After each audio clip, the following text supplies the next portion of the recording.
September 23rd has come and gone, and while it may hold relevance to things happening that we don't understand, many people made false prophets out of themselves because of the predictions of the rapture. However, there is a prophecy spoken by Jesus himself in Matthew chapter 24 and in Mark chapter 13 that no one is talking about, but it is unfolding right in front of our face. Let's check out the passage. Matthew 24, 4 through 8. And Jesus answered and said unto them, Take heed that no man deceive you. For many shall come in my name, saying, I am Christ, and shall deceive many. And ye shall hear of wars and rumors of wars. See that you be not troubled, for all these things must come to pass, but the end is not yet. For nation shall rise against nation, and kingdom against kingdom, and there shall be famines and pestilence and earthquakes in diverse places. All these are the beginning of sorrows. The verse we're going to single in on is verse 7. For nation shall rise against nation, and kingdom against kingdom. The way this scripture is worded in English would lead modern English speakers to think that the Messiah was just repeating himself when he said nation versus nation and kingdom versus kingdom. But the reality is that these words have a distinct meaning. The word nation used here in Greek is ethnos, which is where we get the English word ethnicity. Also, the English word nation would be understood by non-modern English-speaking people to be nationality. The word for kingdom is basileia, which means kingdom, country, or leadership over a country. So what we see the Messiah prophesying is about a coming race war, or a war among the heathen.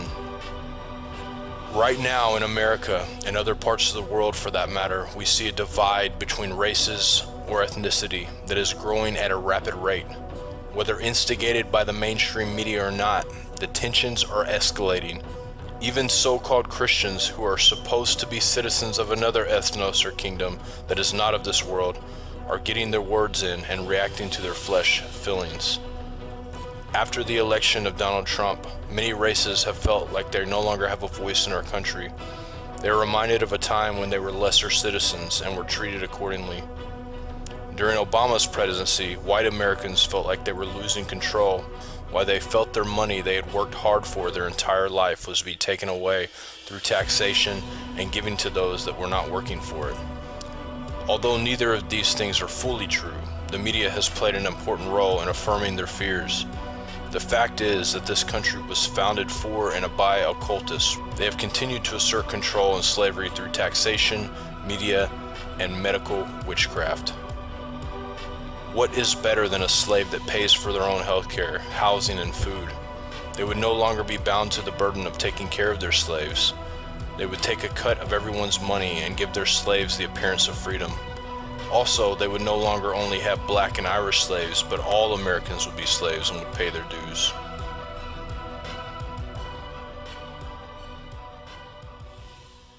Mr. Jones owned a cotton plantation and many slaves. One day he was talking to the owner of the plantation next to his, and Mr. Jones was lamenting the fact that times were tough. He was having to work his slaves harder than ever, and was having trouble with some of them being disobedient or trying to run away. The other plantation owner said he knew someone who could help. Day one. One day, Mr. Jones called his slaves together so a man named Mr. Smith could talk to them. Before beginning, Mr. Smith whispered to Mr. Jones, Whatever I say, do not contradict me or interfere, and I promise you your slave troubles will end. My name is Mr. Smith, he said to the slaves, and this may be the happiest day of your lives. From today forward, you will no longer be slaves, but free men. Mr. Jones was so shocked he started to step forward, but Mr. Smith gestured for him to remain silent. He did, only because the other plantation owner had spoken so highly of Mr. Smith's skills. You are no longer the property of Mr. Jones, Mr. Smith continued. You are free. No more will you be forced to labor for the benefit of Mr. Jones. Now you can work for yourselves. Now the slaves were all murmuring and looking at each other. Many were smiling, many were looking puzzled. In fact, you are now free to leave the plantation whenever you want, Mr. Smith said. However, since we are surrounded by other plantations, if you leave, some other plantation owner will likely claim you as his own the moment you set foot on his property. So I urge you not to risk your newfound freedom by doing something so foolish. Instead, I suggest that you stay here, no longer as slaves, but as willing participants and part owners of this plantation. Yes, this is now your plantation. Mr. Jones bit his tongue to keep from objecting. For now, we might as well leave Mr. Jones in charge, said Mr. Smith, since he's the only one with any experience at running a plantation, which is quite a complicated thing to manage. But he will no longer be your master, but just another worker on the plantation. In fact, he will now be using his organizational and management skills to serve you. Whatever problems you may have had with him before, you are now all equals, and you need each other to make this work. If we all cooperate and work together, we can all reap the benefits together. In honor of this happy occasion, I present you this new symbol of togetherness and cooperation, this flag, which shall be the emblem of the new, free Jones plantation. He held up the new flag, but most of those listening were still too amazed to respond. "And this shall be our motto," Mr. Smith announced. "We work together as free men for our mutual benefit, pledging our allegiance to the Jones Plantation, which stands for prosperity, liberty, and justice for all. To celebrate, everyone has the rest of the day off. Enjoy your freedom, do as you please, and be back here tomorrow morning, bright and early, so that we may begin work on this great and noble new endeavor as equal free men." Finally convinced that Mr. Smith was serious, the former slaves applauded and cheered. Day 2. "We all want this plantation to do well," Mr. Smith said at the beginning of the next meeting, "so we can all share in the benefits. We all know that it takes a lot of effort to make a cotton plantation work. Just because you're all free doesn't mean you can stop working. In fact, since you're now working for yourselves, I expect you to work even harder than ever before, but now with pride and joy, knowing that you're working for yourselves.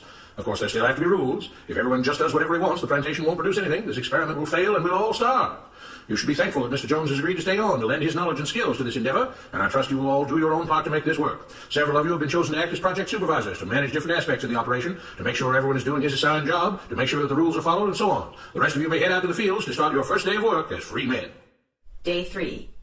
The next morning, Mr. Smith had a grim expression on his face as the daily meeting began. "I have an unpleasant duty to do today," he said. "Yesterday, Charles was caught keeping some of the cotton he picked, presumably to sell for his own personal profit. That is against the rules. That is stealing. For that, Charles must be punished." Two men tied Charles to the whipping post. "I take no joy in this," Mr. Smith continued, "but you must understand, if we do not maintain order, if we do not have rules that we all abide by, then the plantation will fail, and we will all suffer." The whip cracked against Charles' back. "But if we all pitch in for the common good, then we can all prosper. Being free doesn't mean you should be selfish and greedy. We must each do our assigned duties and obey the rules, and then we can all benefit, and each of you will receive your appropriate share of the profits." A young man named Samuel stepped forward. "But if you and Mr. Jones decide the rules and whip us if we disobey, how is that any different from what we had before?" "How can you say that?" Mr. Smith asked. "I'm shocked. You were a slave before, and now you're free. Things still need to be managed and organized by those best qualified to do so. Do you know how to run a plantation, Samuel?" "Well, no," he answered. "But if we're free, why do we get no say in what the rules are and how things work?" "I'm surprised at your ingratitude," Mr. Smith answered. "None of you know how a plantation is run, so you're in no position to be making decisions about how things are done here. You don't seem to appreciate all the things that Mr. Jones provides for you, from protecting you from all the outside threats that you know nothing about, those who would come here, capture and enslave you if not for Mr. Jones' protection, to making sure that you all have food and housing, tools to work with, you're cared for when sick and injured, and so on. There wouldn't be a plantation at all, no cotton to pick, no land to plant and harvest if not for him. You should be grateful that he's made possible the level of comfort you now have. Your lives would be far worse if not for him. Nevertheless, as free and equal participants in this endeavor, from now on at each meeting, any worker may have 2 minutes to ask questions or voice suggestions or complaints." With that, the workers all seemed satisfied and headed out again to the fields to pick the cotton. Day 4.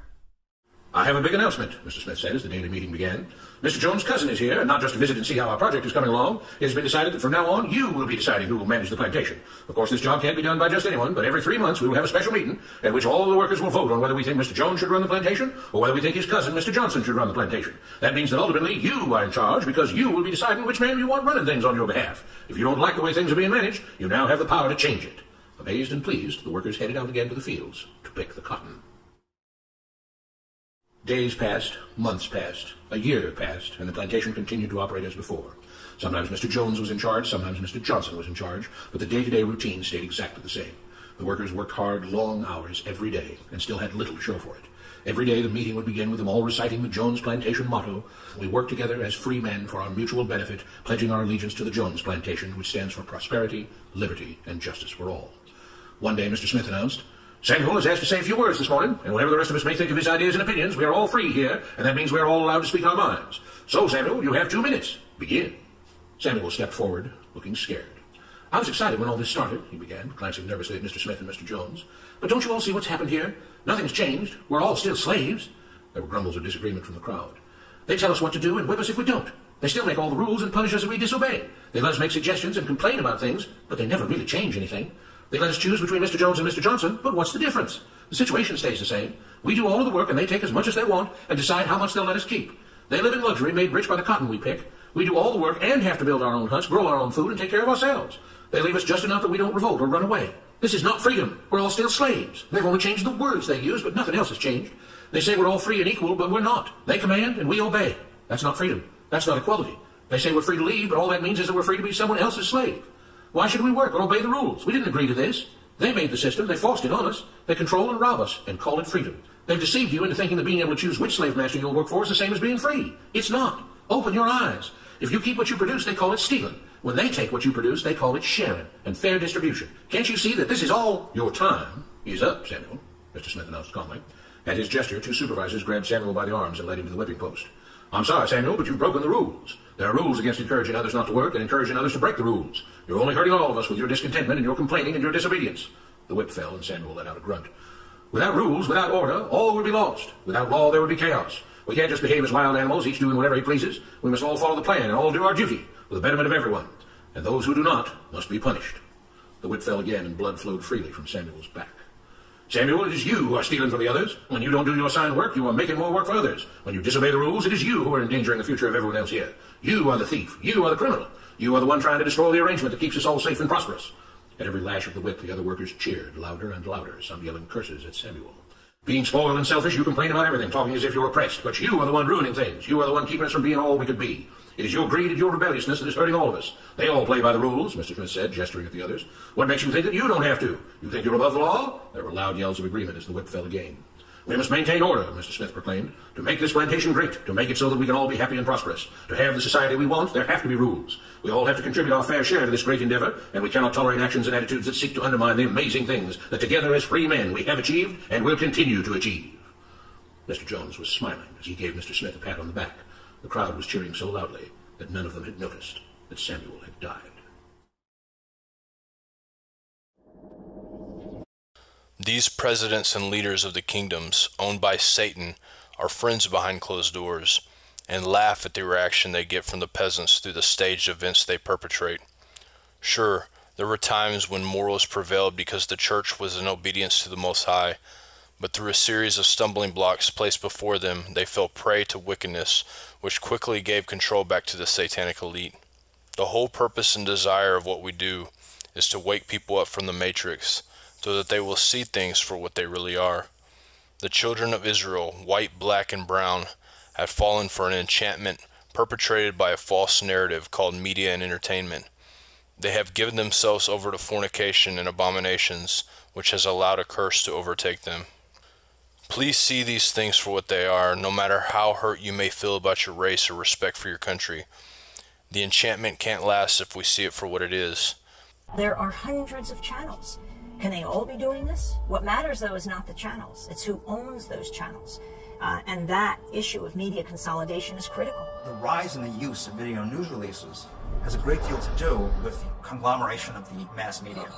Because as more and more TV stations around the country come to be owned by the fewer and fewer players, there's more and more cost cutting that goes on in the newsrooms of these stations. When you look at a media environment where only 5 or 6 companies control the vast majority of the world's media, and they work in collaboration with each other, and they share members of boards of directors and things of that nature. Like, in the same way that I say we have to broaden our concept of subliminal, I think we also have to broaden our concept of what a conspiracy is. They're using our airwaves, and they have a responsibility to bring out the full diversity of opinion and to get to the truth, not to bring you news stories that are disguised as their own when they're simply government or corporate propaganda. It's been Washington's biggest mystery since Watergate. What kind of dog will the Obamas choose? Our resident veterinarian, Dr. We have to pass the bill so that you can find out what is in it. And look, this is one time. Forget the conspiracy. Listen to our government agencies. These guys are telling the truth. There's no conspiracy here, folks. Just get your damn vaccine. All right, thank you, doctor. Thank you. Mercury-containing vaccines may help, not harm kids, according to 2 new studies in the journal Pediatrics. There have been widespread concerns that mercury-based preservatives in vaccines might impair the neurological development of children. These new studies suggest that the opposite, that the preservatives may actually be associated with improved behavior and mental performance. I think people should be careful what they wish for on China. If China were to revalue its currency, or China is to start making, say, toys that don't have lead in them or food that isn't poisonous, their costs of production are going to go up, and that means prices at Walmart here in the United States are going to go up too. So I would say China is our greatest friend right now. They're keeping prices low, and they're keeping prices.